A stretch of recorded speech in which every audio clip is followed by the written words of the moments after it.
बिस्मिल्लाहिर्रहमानिर्रहीम। अस्सलाम वालेकुम नाज़रीन, आप यूट्यूब चैनल देख रहे हैं। मैं इमरान खान हूँ। सबसे पहले इमरान खान साहब की बहनों ने एक बात की। उन्होंने कहा जी हम गारंटी दे देते हैं या हम एक ऑफ़र दे देते हैं कि मैं आसिम मुनीर का नाम नहीं लूँगी, इमरान खान को इलाज करवाने दें अल-शिफा अस्पताल से। अच्छा, ये एक ऑफ़र नहीं है, ये एक तरह से वो एक्सपोज भी कर रही हैं कि एक्चुअली आसिम मुनीर को प्रॉब्लम है इमरान खान साहब के इलाज से। यानी एक तरह का ये तंज़ है, एक तरह का वो सिस्टम को बेनकाब कर रही हैं। इन बहन भाइयों ने पाकिस्तान के निज़ाम को जितना नंगा किया ना, उतना आज तक कोई नहीं कर सका। या सोशल मीडिया का दौर है, वरना फातिमा जिन्ना के पास अगर सोशल मीडिया होता तो वो उस वक्त के जर्नैलों के कपड़े उतार देती और बता देती कि इनकी असल औकात क्या है। अब ये बहनें और ये भाई ये बता रहे हैं कि जनाब असल मामला ये नहीं है कि इमरान खान का कानूनी मसला है, आसिम मुनीर का मामला है, ज़ाती मामला बनाया हुआ है और एक खौफ है आसिम मुनीर को। तो उन्होंने कहा जी कि मैं आसिम मुनीर का नाम नहीं लेती, मैं ये ऑफ़र दे देती हूँ। अच्छा, हमारे कुछ छोटे दिमागों वाले लोग हैं, वो समझे कोई ये सीरियस बात हो रही है। भैया आसिम मुनीर को एक्सपोज किया जा रहा है। अब ये जुल्म के ख़िलाफ़ तो बोलते नहीं हैं, ये कभी नहीं कहते कि आसिम मुनीर साहब जुल्म बंद कर दें, ये कभी नहीं कहते कि पाकिस्तान की मिलिट्री एस्टेब्लिशमेंट जो गंद लगातार पिछले 70 साल से मार रही है वो उसको अब बंद कर दे, क्योंकि अवाम उनसे मुतनफ़र हो चुकी है और बहुत हद तक अब लोग खड़े हो गए। माजी में लोग ऐसे खड़े नहीं हुए जैसे लोग अब खड़े हो गए और एक मकबूल तरीन लीडर जेल में है। ये जनाब अब बहाने बनाते हैं कि मजलूम के अंदर कीड़े निकालते हैं कि मजलूम ने ये क्यों किया, मजलूम ने वो क्यों कहा। कभी ये कहते हैं कि इमरान खान को फ़ौरन डील ले लेनी चाहिए, इमरान खान को सर नीचे झुकाकर माफ़ियाँ मांगनी चाहिए, कभी ये लोग ये कहते हैं। और जैसे ही कोई नरम बात आती है साथ ही कहते हैं देखा लेट गया।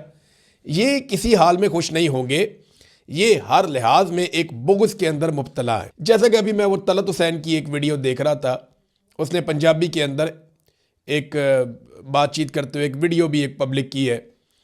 तो तलत हुसैन ने वीडियो पब्लिक की कि जनाब पार्लियामेंट हाउस के अंदर बैठे हुए जो धरना देने वाले पाकिस्तान तहरीक इंसाफ के या अपोजिशन के लोग हैं वो वहाँ पे खा पी रहे हैं। अच्छा, एक तो ये कि मैं बिल्कुल मुतमईन नहीं हूँ, यानी ज़ाती तौर पे मुझे लगा कि ये क्या किया है इन्होंने। पार्लियामेंट हाउस के अंदर धरना कौन सा धरना होता है, मैंने इस पर काफ़ी तनकीद भी की, लेकिन अब जायज़ तनकीद कर सकते हैं। दूसरी बात यह है कि वो लोग बेचारे भूखे भी रहे। ऐसा हुआ कि जब वो कंटीन वंटीन बंद करके चले गए तो इनके पास खाने पीने के लिए कुछ नहीं था और खाना अंदर लाने नहीं दे रहे थे। वो वक्त भी इन लोगों ने देखा वहाँ पे। ये जो पहला दिन था ना, जुम्मे वाला दिन, ये सीसीटीवी फुटेज है, इसके ऊपर ये बना हुआ है, ये टाइम भी इसके ऊपर आ जाता है।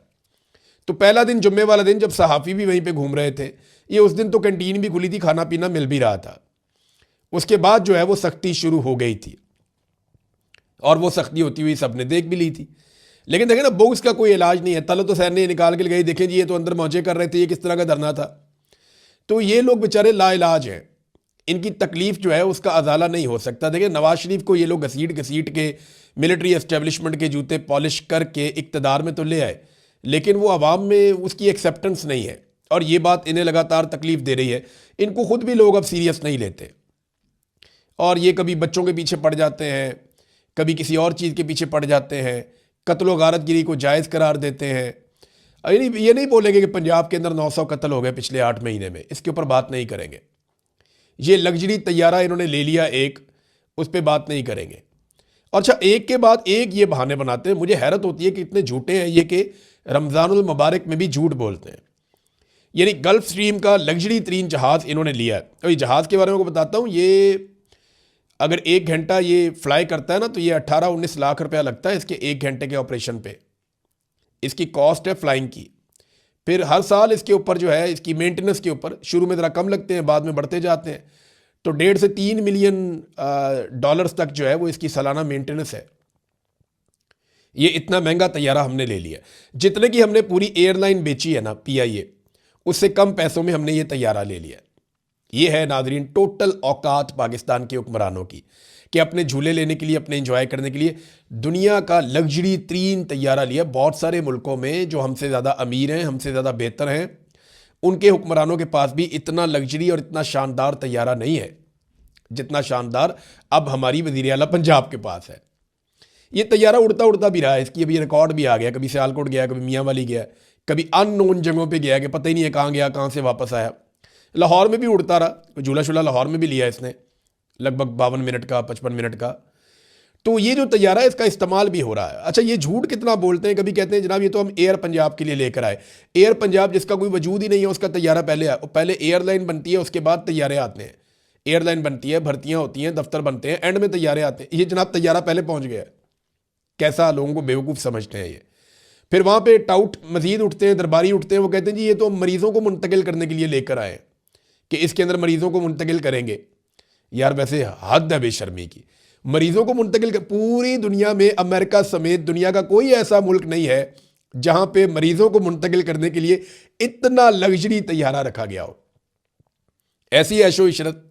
तो ये सब झूठ है। हो सकता है कोई एक आधी वीडियो ये बना के जारी भी कर दे, एक दो वीडियोस, मरीज लेटा हुआ हो, क्योंकि वहाँ पे सोफ़ा कम बेड भी लगा हुआ है, बड़ा कमाल किस्म का, लेटने की जगह भी है इस तैयारे में। तो 19 बंदों के तैयारे में हो सकता है इक्का दुक्का दफ़ा तनकीद से बचने के लिए या दो नंबरी करने के लिए हरकत ये करें। बहरहाल आसिम मुनीर के ऊपर ये एक तरह का दबाव है कि ठीक है यार, आपका नाम नहीं लेते, आप इमरान खान का इलाज तो करवाएं। अब इमरान खान की बहनें कहती हैं कि अगर इमरान खान को ज़मानत मिल जाती है तो हम उनको सीधा अस्पताल लेकर जाएंगे, अलशिफा अस्पताल लेकर जाएंगे अगर ज़मानत मंजूर हो जाती है। और ये डोगर साहब तो केस ही नहीं लगा रहे इमरान खान साहब का। और अलीमा खानम ने कहा कि बानी पीटीआई इमरान खान साहब की रिहाई तभी मुमकिन है जब जस्टिस सरफराज डोगर केस की समाअत करेंगे। जब जमानतें मिलेंगी तो इसी वक्त इमरान खान साहब को जेल से सीधा अलशिफा अस्पताल लेकर जाएंगे, ये जनाब उन्होंने कहा। अब नाजरीन आए आप एक और बात की तरफ के पाकिस्तान के नुक्ता नज़र से ना आज एक बड़ा अहम दिन है और मुझे इसकी अहमियत का अंदाज़ा उसी वक्त हो गया जब ताहिर अशरफी को लॉन्च किया गया। मौलवी ताहिर अशरफी एक दरबारी मौलवी हैं, सरकारी मौलवी हैं। इन्हें हमेशा उस मौका पर लॉन्च किया जाता है जब पाकिस्तान की मिलिट्री एस्टेब्लिशमेंट ने कोई गेम डालनी होती है। जब भी आसिम मुनीर साहब ने कोई नया कट्टा खोलना होता है तो पहले ये मौलवी लॉन्च किया जाता है और ये आकर बताता है और ये उसकी इस्लामी अफादियत बयान करता है। यानी बहुत ही बेशर्मी की हद तक ये जाते हैं ताहिर अशरफी साहब ना। तो ताहिर अशरफी साहब जनाब अब लॉन्च हो गए और मसला ये है कि आज का दिन है 19 तारीख। अमेरिका में जो है वो सुबह हो जाएगी और ये जो दिन अमेरिका के पाकिस्तान में जब दिन गुजरता है तो फिर अमेरिका में दिन शुरू होता है। आप ये वीलॉग रात को सुन रहे हैं तो अब अमेरिका में कार्रवाई हो रही है, तो मैं आपको सुबह वाले वीलॉग में तफसीलात बताऊंगा। तो हुआ ये है कि वहां पे डोनाल्ड ट्रंप ने बुला लिया है उन ममालिक को जिनके साथ बैठकर वो बोर्ड ऑफ पीस या बोर्ड ऑफ नेतन्याहू जो है वो उसके ऊपर अब अमल दरामद करेंगे और उसकी सबसे तौसीक लेंगे। अब यहां पे अनाउंस किया जाएगा फौजें कौन कौन सी आ रही हैं। पाकिस्तानी जो गवर्नमेंट है वो कोई ऐसा हल निकालना चाहती है या पाकिस्तानियों को कम से कम ऐसा यकीन दिलाना चाहती है कि हमारी फौज गजा में जा तो जरूर रही है, लेकिन ये कौम को बावर करवाना चाहते हैं कि ये फौज गजा में लड़ने के लिए नहीं जा रही, ये कोई सिक्योरिटी की ड्यूटी करने के लिए जा रही है। किसी इमारत की सिक्योरिटी कर ली, किसी बंदे की सिक्योरिटी कर ली, किसी और फर्द की सिक्योरिटी कर ली, किसी प्रोजेक्ट की सिक्योरिटी कर ली, कोई बफर जोन बनाएगा इसराइल अपने और फ़लस्तीनियों के बीच में, उस बफर जोन के अंदर ड्यूटी कर ली।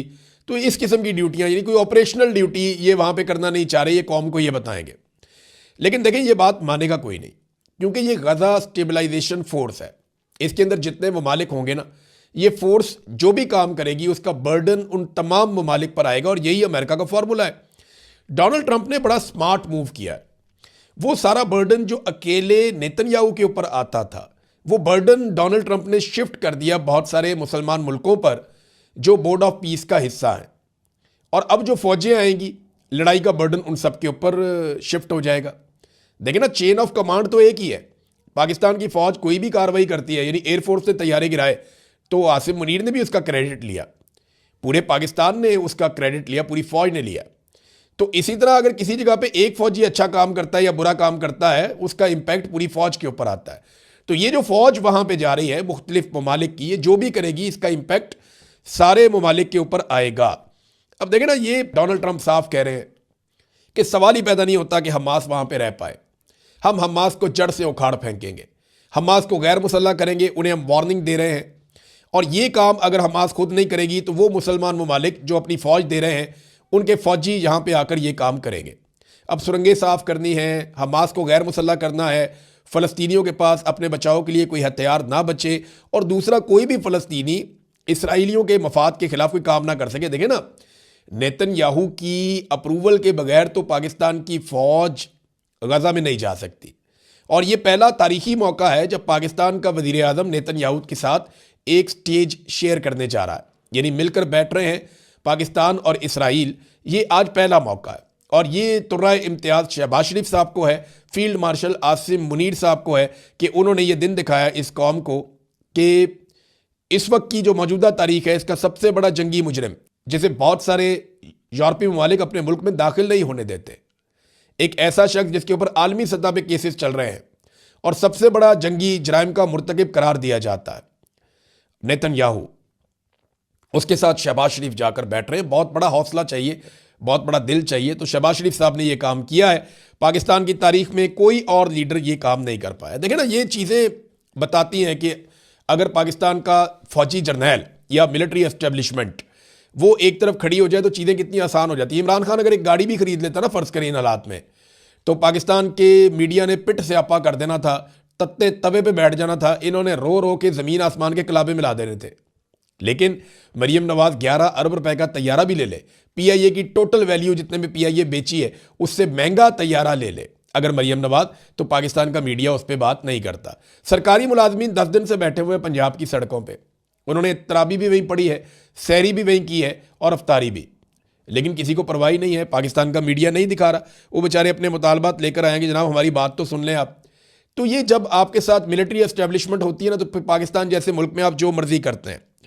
अभी पाकिस्तान में कोई हार जाए, कोई जीत जाए, हॉकी की बुरी हालत हो जाए, हॉकी की अच्छी हालत हो जाए, किसी को नौकरी मिले, कोई इस्तीफा दे, मौलवी चांद देखने छत पे चढ़े, चांद नजर आए या चांद नजर ना आए, हर जगह पे फील्ड मार्शल का शुक्रिया अदा किया जाता है।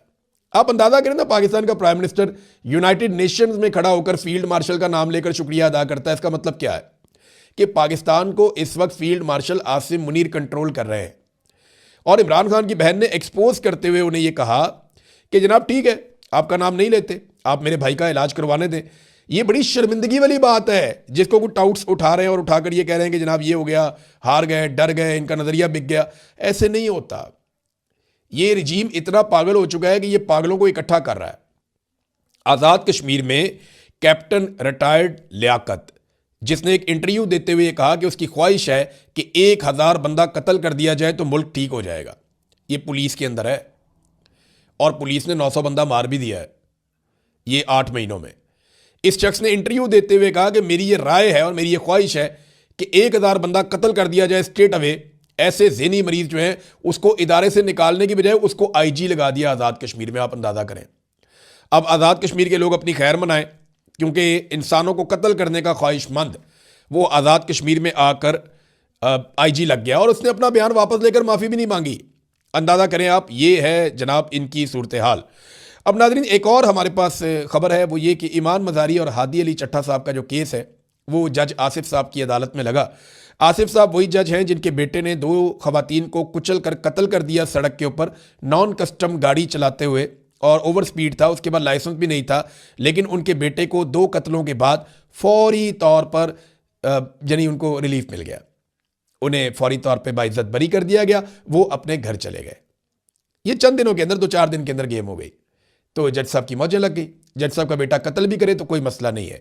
उसी जज के पास एक हामला खातून और उसके शौहर, जिनके पाकिस्तानियों पे बहुत एहसानात हैं, उन्होंने ह्यूमन राइट्स के लिए हमेशा आवाज़ उठाई है, उनका केस आया हुआ है। अब देखते ही हैं कि ये जज जिसने अपने बेटे को तो 2-4 दिन में इंसाफ दिलवा दिया, और जो मर गई औरतें वो तो मर गई, उनका तो इसने सोचा भी नहीं। अब जो कत्लों के ऊपर अपने बेटे को घर ले जा सकता है, वो ट्वीट के ऊपर ईमान मज़ारी को कितना अरसा अंदर रखेगा। अब ये इम्तिहान है। उसने नोटिस तो जारी कर दिया, लेकिन टाइम नहीं बताया कि अगले हफ्ते होगा या कब होगा। होना तो ये चाहिए था कि वो कहता कल आ जाए और कल जमानत देता।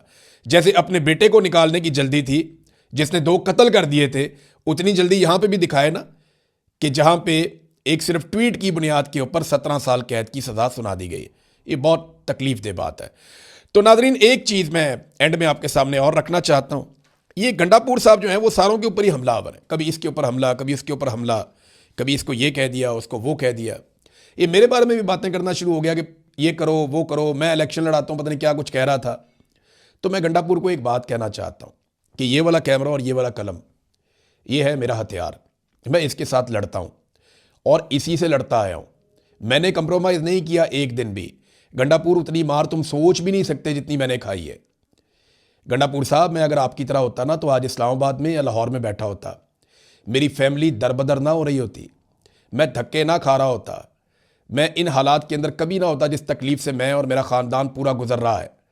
तो आपकी तरह हम भी मौजे कर रहे होते, कबूतर उड़ा रहे होते, घोड़े भगा रहे होते, वहाँ पे पाकिस्तान के अंदर मेले ठेले इंजॉय कर रहे होते।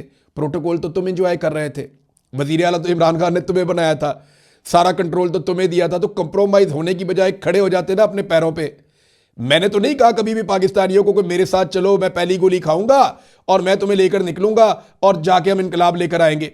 मेरा तो काम कलम का और कैमरे का है, वो काम मैं कर रहा हूं और इस पर मैं कंप्रोमाइज नहीं करूंगा और मैं नहीं कर रहा। मैंने कहा था मैं खड़ा रहूंगा, मैं खड़ा हूं। तुम्हारा काम था और तुमने कहा था कि पहली गोली मैं खाऊंगा और तुम निकले। तुम एक दफा डी चौक गए, वहां से भाग गए। तुम दूसरी दफा डी चौक गए और वहां पे लाशें छोड़कर भाग गए। तो तुम्हारा भागने का ट्रैक रिकॉर्ड है। तुम डरे हुए, तुम बुज़दिल आदमी हो। तुम बुज़दिल आदमी हो, सिर्फ बड़के मार सकते हो। ये बुच्छा दे वाल रख के बड़का मारना बड़ा सौखा है। इस तरह के हमने बहुत नबेड़े हैं रंगबाजी, लाहौर की गलियों में जगह जगह बैठे हुए होते हैं। तो ये रंगबाजी भाई किसी और को करके दिखाई। मैं तुम्हारी बातों में नहीं आऊंगा, मैं अपना काम करूंगा। मेरा काम कलम से और कैमरे से है। मेरी आवाज मेरा हथियार है जिसके जरिए मैं लड़ूंगा। तुमने वादे किए थे और दावे किए थे कि मैं ये कर दूंगा, मैं वो कर दूंगा, इस तारीख तक बाहर ना लाया तो ये कर दूंगा, उस तारीख तक बाहर ना लाया तो मैं वो कर दूंगा। मैं आपको डेडलाइन दे रहा हूं, मैं आपको टाइम दे रहा हूं, अपना इदारा ठीक करो, सारा कुछ करके बाद में जूतियों में बैठ गए। तो भाई जूतियों में बैठ गए हो तो स्मेल तो आएगी ना। तो अब नाक पे हाथ रख और स्मेल को बर्दाश्त करना स्मेल को। मैं तो अपना काम उसी तरह कर रहा हूं, किसी एक जगह पे भी कभी कंप्रोमाइज नहीं किया। हां, तुम्हें पहचान लिया और इमरान खान ने वाहिद कमाल आदमी है इमरान खान, मानिए इमरान खान को। इमरान खान ने जिसको भी निकाला है ना, उस वक्त चाहे आपको लग रहा हो कि इमरान खान ने शायद गलत फैसला किया, लेकिन तारीख ने साबित किया है और यहां तो बहुत जल्दी जल्दी साबित हो रहा है कि इमरान खान का फैसला दुरुस्त था। अब गंडापुर रोजाना साबित कर रहे हैं कि उनको हटाने का फैसला इमरान खान का बिल्कुल ठीक था। अब तक के लिए इतने, अपना ख्याल रखिएगा, अपने चैनल का भी। अल्लाह हाफिज़।